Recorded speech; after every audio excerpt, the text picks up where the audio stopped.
And after some basic kind of formalities, we will request the band again to continue playing. So please be around, and Mansa, rest is for you. Thank you so much, Jayesh Garu. It took the world's largest walk-in wardrobe and more to store the most expensive sherwanis, headgears, walking sticks and perfumes. Fond of fine dining and elaborate spreads, the tables of the Nizams were well known for their excellent cuisine. Famed for their sumptuous feasts and their love for food, the Nizams of Hyderabad contributed to a superior distillation of taste that became the definition of fine dining.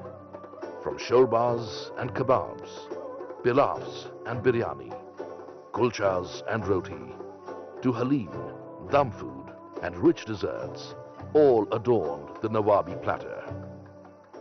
God, according to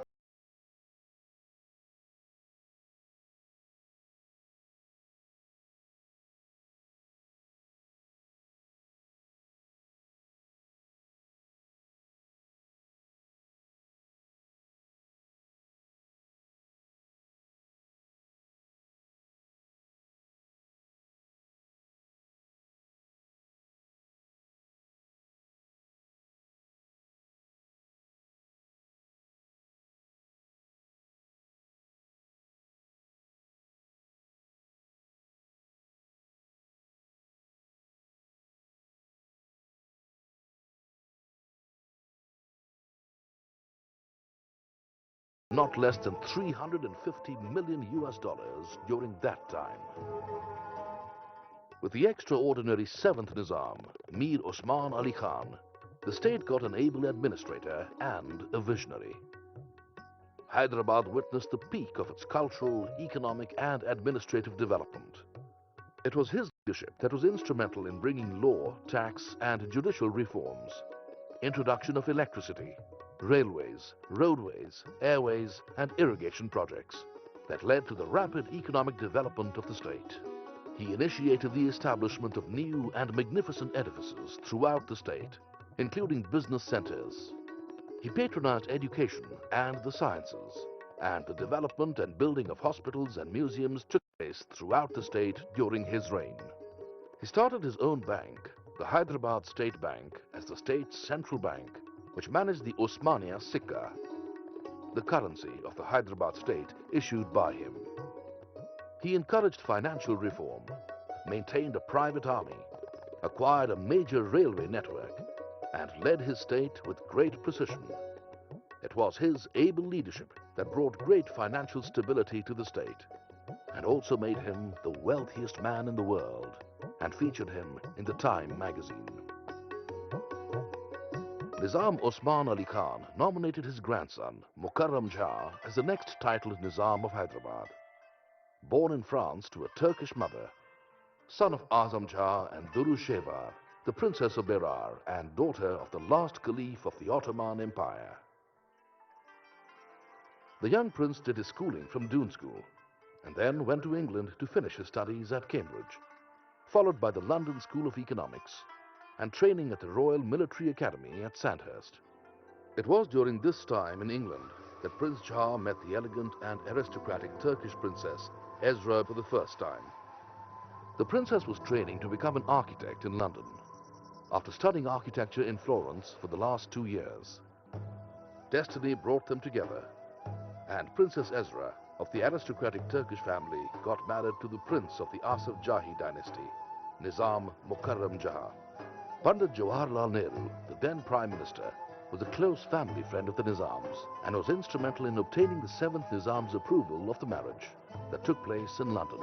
The prince and the princess visited India for the first time after his marriage in 1961. Princess Ezra soon adopted Indian ways. Modern in her approach, she believed in high thinking on the status of women and, just like her mother-in-law, helped remove the habit of parda in Hyderabad. Princess Ezra blended style with substance and is also known for her philanthropy. She projected an alluring mix of Oriental tradition and Western freedom. She was to later involve herself in the All India Women's Conference as a patron. The Princess Ezra Hospital was established in the poorest part of the city where treatment was free to the underprivileged, financed by the family's personal funds.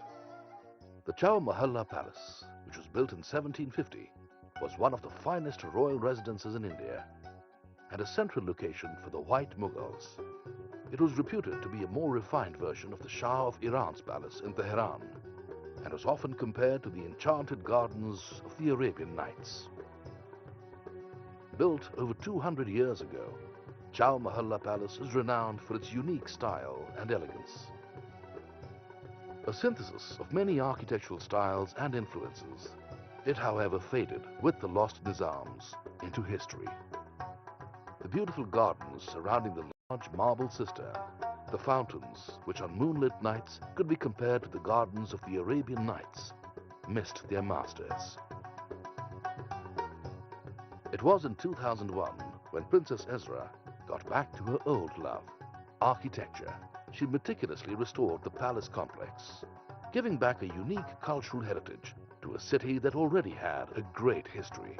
From underground storerooms, thousands of medieval scimitars, swords, helmets, maces, daggers, and suits of armor that lay rusted were dug out. She gave the 8,000-odd Victorian and Edwardian photographs and dynastic portraits new frames and brought to life several princely dresses, patkas, and Kanchipuram silks. Chowmahalla Palace, which was built in several phases by different Nizams, has been restored carefully and painstakingly by Princess Ezra and her dedicated team of conservationists, historians, and restorers of architecture, documentation, and photography, including Rahul Malhotra, textile guru Martan Singh, and Mr. Kishan Rao. The revival of this beautiful monument was done in different phases over the last few years. And with it, Princess Ezra has brought back to the city its former Oriental glory, history, and heritage. It is indeed her love for this city, which she believes is the heritage of Hyderabad. With the background of our heritage, not to leave behind anything was my main sadness. You have to give back something when you have taken so much, isn't it? And for generations, they have dedicated themselves to Hyderabad. But nothing was done lately. Everything was in a terrible state.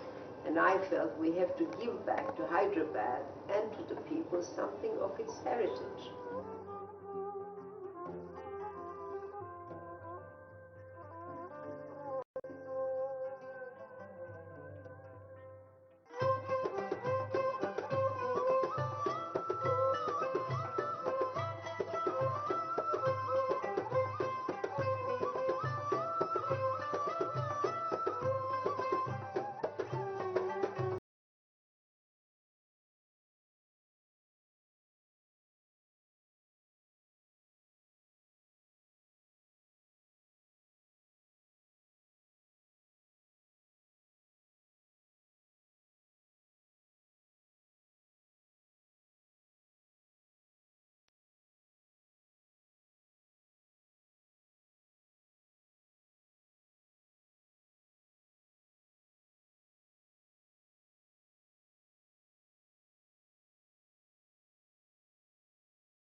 Christina, so lovely to see you here today. You're looking stunning.